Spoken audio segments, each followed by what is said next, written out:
Hello সবাই, কেমন আছেন? আশা করি সবাই ভালো আছেন। আমি পিউ চলে আসলাম আজকে একটা দুঃখের কথা জানাবো।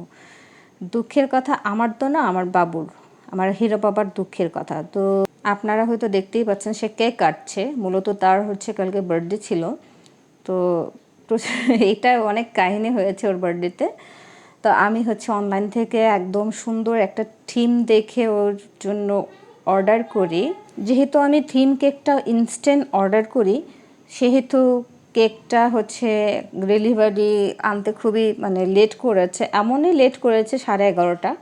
তো 11:30টায় মানে কেকটা ডেলিভারি করা হয়েছে, যেই আমার বাসার সামনে আসছে ডেলিভারি ম্যান কেকের অবস্থা একদম টাইট করে ফেলছে, মানে আমার বাবুর কেকটা নষ্ট করে ফেলছে। ইনস্ট্যান্ট কি করব বুঝতে পারছিলাম না। আমি স্ক্রিনে দিয়ে দিব, দেখেন কেকটা কেমন নষ্ট হয়েছে। একদম এত সুন্দর কেকটা, এত সুন্দর থিম কেক, সেটা নষ্ট করে ফেলেছে ডেলিভারি ম্যান। আসলে এটা অ্যাক্সিডেন্টালি হয়ে গেছে, এটা তো আসলে সবাই ইচ্ছে করে করে না। ডেলিভারি ম্যানটা বাচ্চা ছিল, তো ছোটো বাচ্চা ছিল, ও সে খুবই ভয় পেয়েছিল। তো এখন এটার হচ্ছে ওর জরিমানা দিতে হয়েছে। তো এত রাতে কি করব, 11:30 বেজে গেছে। আমার বাবু তো হিরো বাবা তো কেক কাটার জন্য ওয়েট করছিল, যেহেতু আমরা ঘরোয়াভাবে কেক কাটছিলাম।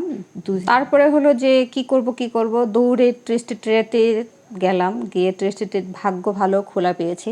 তো ট্রেস্টি ট্রে থেকে, আর এটা হচ্ছে আমার হিরো বাবা টু কেকটা আনা হয়েছে।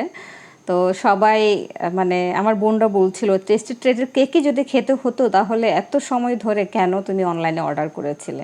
আসলে কেকটা খুবই সুন্দর ছিল, থিম কেক, যেহেতু বাচ্চারা আসলে থিম কেক, গাড়ি কেক পছন্দ করে, যার কারণে একটু ডেকোরেশন সুন্দর হলে ওরা খুব মজা পায়। যে ওদের খেলনা দিয়ে যদি ডেকোরেশন করা হয়, সেক্ষেত্রে ওর ছেলে, ওর গাড়ি খুবই পছন্দ। তো তাই আমি থিম কেকটা আমি নিজের ডিজাইনটা চুজ করে ওই আপুটার কাছে দিয়েছিলাম। দুইটা কেকের আমি ছবি দিব, তো আপনারা দেখেই বুঝতে পারবেন। তো এই হলো আমার দুঃখের কাহিনী। সো সবাই ভালো থাকবেন, টাটা।